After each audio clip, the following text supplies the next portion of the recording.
తెలంగాణ రాష్ట్రంలో BRS BSP కలిసి పనిచేయాలని చెప్పి నిర్ణయించుకున్నాం. సిద్ధాంతపరంగా అనేక విషయాలలో సామీప్యత ఉంది. మేము అమలు చేసినటువంటి దళిత బంధు కానీ, దళిత సంక్షేమానికి ఇచ్చినటువంటిది కానీ, రెసిడెన్షియల్ పాఠశాలలు కానీ, ఇంకా చాలా విషయాలలో బలహీనల గురించి, వీకర్ సెక్షన్ గురించి పనిచేసిన చరిత్ర ఉంది. కాబట్టి దాన్ని అనుసరించుకొని ఒక ప్రతిపాదన వస్తే ఇద్దరం కలిసి ఈరోజు చర్చించడం నేను ప్రవీణ్ గారు వారి హైకమాండ్ కూడా మాట్లాడింది.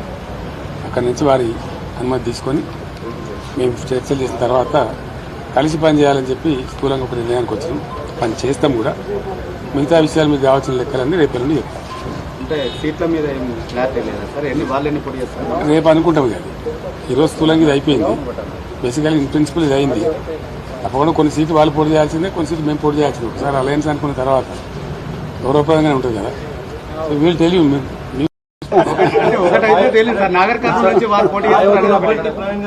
పెద్దపల్లి నుంచి చేద్దా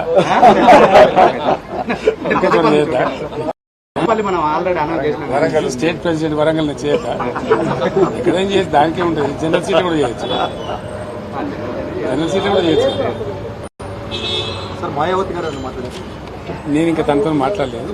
ప్రవీణ్ గారు మాట్లాడి ఓకే చేసుకుని మళ్ళీ నాతో మాట్లాడారు. నేను రేపట్ల మాట్లాడతాను. పాత పరిచయం ఇతర పార్టీలు ఏమన్నా కలిసి వచ్చే అవకాశం ఉందా? చూద్దాం ఏం జరుగుతుందో. నేను సస్పెన్స్ ఉంది కదా మనం ఇప్పుడు. Thank you sir. Modi tour పై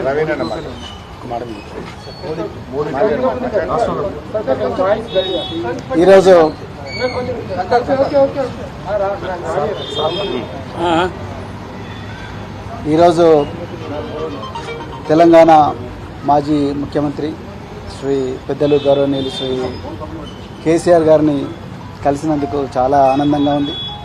మరి ఈ తెలంగాణనే కాదు యావత్ భారతదేశం కూడా ఈరోజు లౌకికత్వం